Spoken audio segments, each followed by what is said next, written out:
کیونکہ جو قومیں اپنے اوپر احسان کرنے والوں کو بھول جاتی ہیں، جو قومیں شعور بخشنے والے پیشواؤں، راہبروں، رہنماؤں کو بھول جاتی ہیں،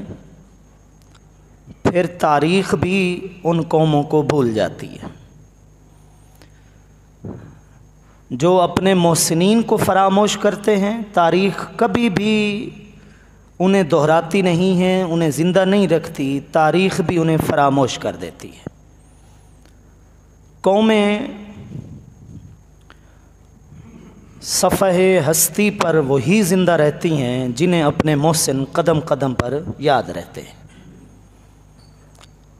قربانی دراصل ایک عظیم محسن کو یاد کرنے کا دن ہے، جو ہم نے الحمدللہ یاد کیا۔ آج بھی امریکہ یا یورپ جیسے ایسے ممالک اور ایسے شہر جہاں لوڈ شیڈنگ ایک خواب ہے، لیکن وہاں پر بھی 1 سے 2 منٹ کے لیے روشنیاں بند کر دی جاتی ہیں، اندھیرا چھا جاتا ہے، تاریکی چھا جاتی ہے، روشنی کا نام و نشان نہیں ہوتا۔ سرکاری سطح پر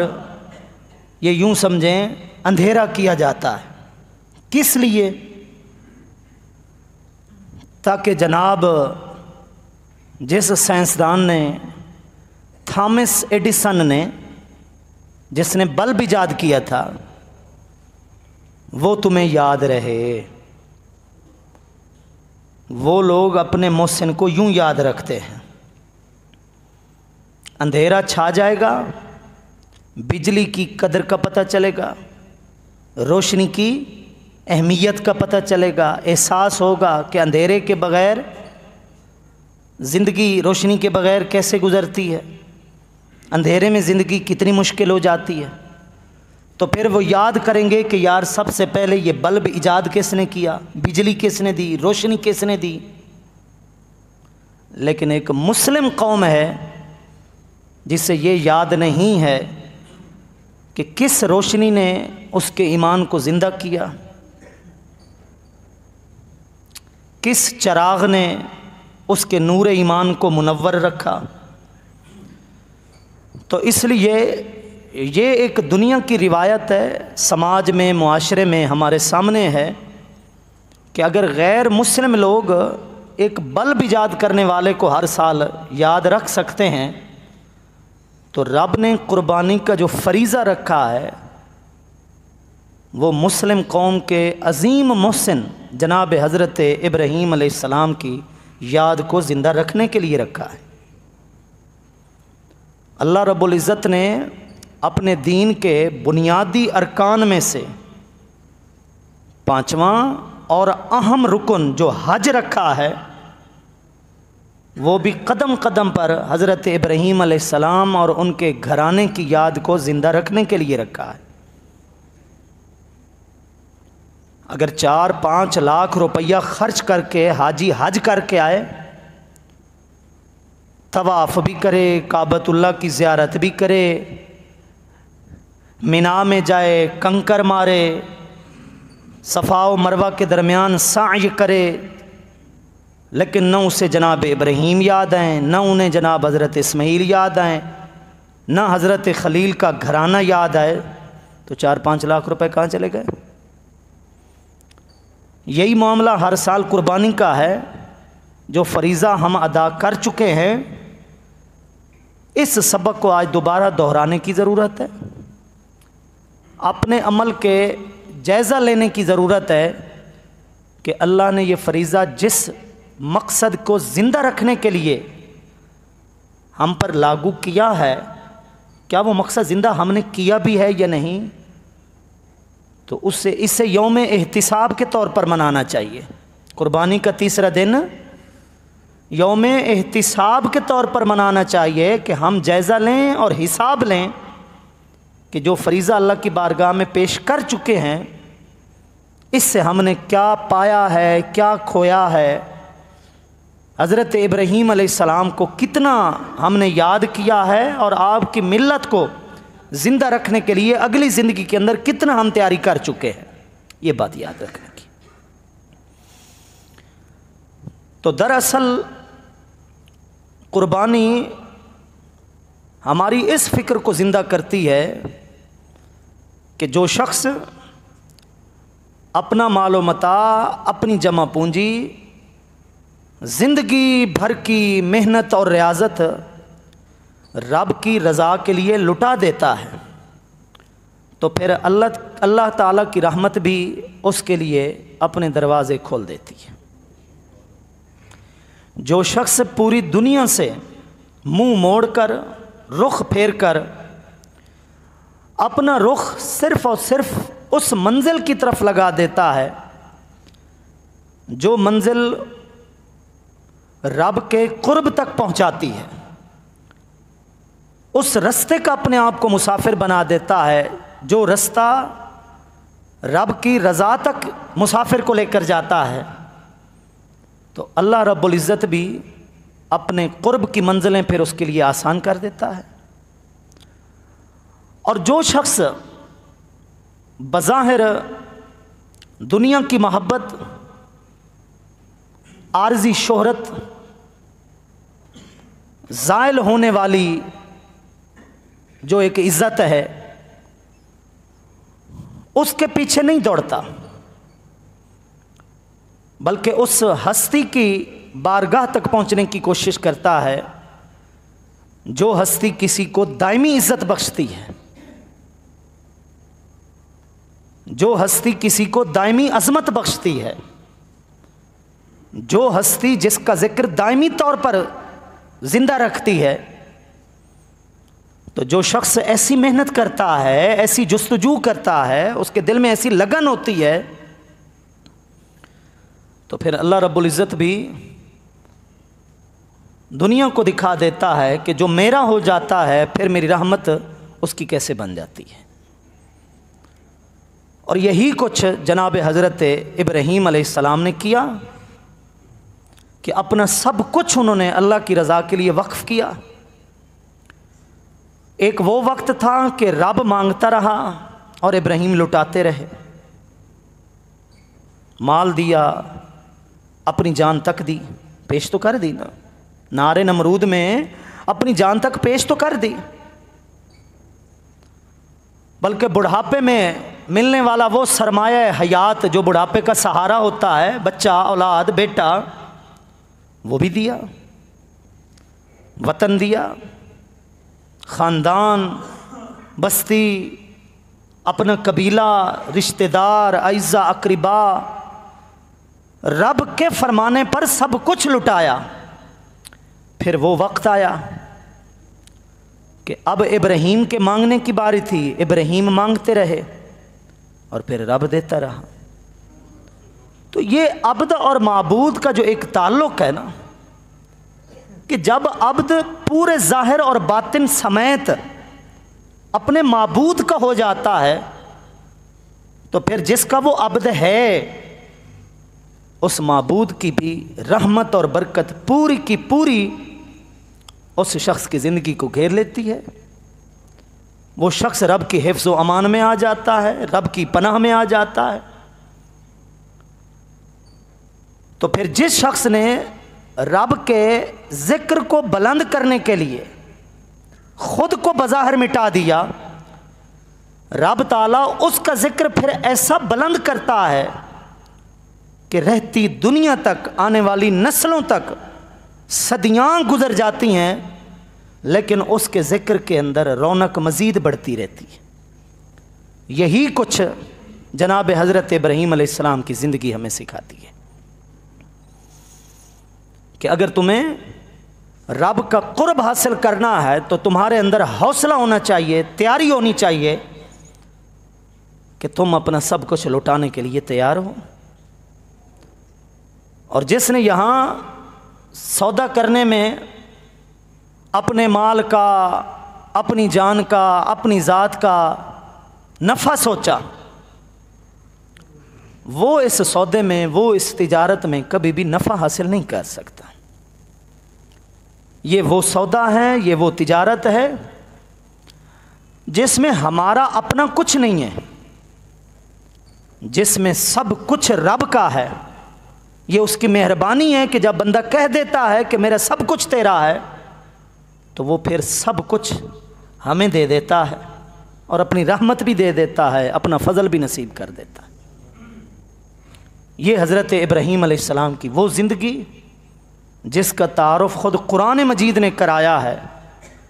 یہ زندگی دراصل ہم سب مسلمانوں کے لیے ایک نمونہ حیات ہے، نمونہ راہ ہے، اسوہ حسنہ ہے۔ اس لیے حضرت ابراہیم علیہ السلام کو آنے والی تمام مسلم نسلوں کے لیے مقتدا بنایا گیا، پیشوا بنایا گیا، رہبر اور رہنما بنایا گیا، حتیٰ کہ اللہ رب العزت نے اپنے آخری محبوب عظیم پیغمبر ہمارے نبی مکرم صلی اللہ تعالی علیہ وآلہ وسلم کی طرف بھی وحی فرمائی کہ انتبع ملت ابراہیم حنیفہ، کہ اے حبیب آپ کا دین بھی وہی دین ہے جو میں نے آپ کو دیا ہے، جو دراصل ملت ابراہیمی کا دوسرا نام ہے، دین اسلام ہے۔ آپ نے اسی کی پیروی کرنی ہے، ملت ابراہیمی کو ساتھ لے کر چلنا ہے۔ کیوں؟ کیونکہ جو معیار ایمان، خلوص، استقامت، ثابت قدمی کا جناب حضرت ابراہیم نے پیش کیا ہے نا،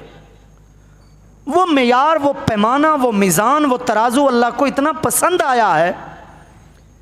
کہ اللہ تعالیٰ نے فرمایا ہے کہ مجھے ایسا ہی ایمان بندوں کا چاہیے، مجھے ایسا ہی خلوص اور اخلاص چاہیے جو ایمان، جو خلوص اور اخلاص میرے ابراہیم خلیل نے میری بارگاہ کے اندر پیش کیا۔ تو قربانی دراصل اس تیاری کا نام ہے، عملی طور پر، ذہنی اور فکری طور پر، کہ ہم سب کچھ اپنے رب کی رضا کے حصول کے لیے قربان کرنے کو تیار ہیں۔ یہ حضرت ابراہیم علیہ السلام کی زندگی ہمیں سکھاتی ہے، یہ حضرت ابراہیم علیہ السلام کی سیرت کا سب سے بڑا درس ہے، اور اس کو اس لیے رکھا گیا تاکہ ہماری بھی ساری کی ساری زندگی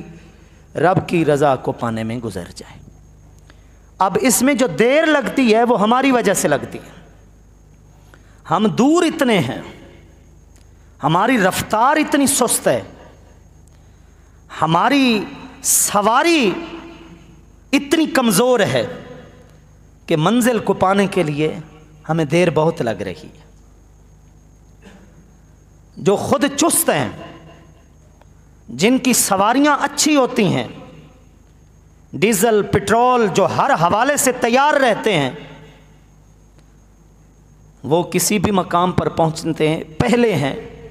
ان لوگوں سے پہلے پہنچتے ہیں جنہوں نے ان کی طرح تیاری نہیں کی ہوئی ہوتی۔ تو یہ دیر ہماری طرف سے ہے، رب کی رحمت تو ہر وقت منتظر ہے۔ ہاں، یہ وہ حضرت بایزید بسطامی والی بات ہے، وہ فرماتے ہیں 30 برس لگے رب کا قرب پانے میں۔ سنیے گا ذرا، 30 برس لگے رب کا قرب پانے میں، اور جب میں پہنچا تو پتہ چلا رب تو پہلے سے ہی میرے انتظار میں تھا۔ جب میں پہنچا تو پتہ چلا رب تو پہلے سے ہی انتظار میں تھا۔ اور یہ وہی بات ہے جسے حاکم وقت نے مادھو لال کے آگے کہا تھا کہ مادھو لال رب تک تو پہنچا کیسے ہے؟ اور مادھو لال درویش نے آگے جواب دیا، کس نے کہا کہ میں رب تک پہنچا ہوں؟ رب تو خود مجھ تک پہنچا ہے۔ بات سمجھنے کی ہے، معرفت کی ہے، میں رب تک نہیں پہنچا، رب تو خود میرے تک پہنچا ہے۔ اس راز کو سمجھیے کہ رب کی رحمت تو پھر بالکل ہمارے سامنے ہے، لیکن وہ جو حجابات ہیں نافرمانیوں کے، وہ جو باطن کی علائشیں ہیں، وہ جو حسد ہیں، بغض ہیں، وہ جو نفرتیں ہیں، اور وہ جو ایمان کے نور سے محرومیاں ہیں نا، ان کی وجہ سے دیر بہت لگتی ہے رب کا قرب پانے میں۔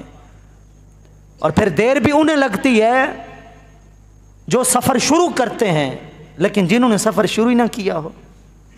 جو گھر بیٹھے رہیں، جو گھر سے باہر نکلنے کو بھی تیار نہ ہو،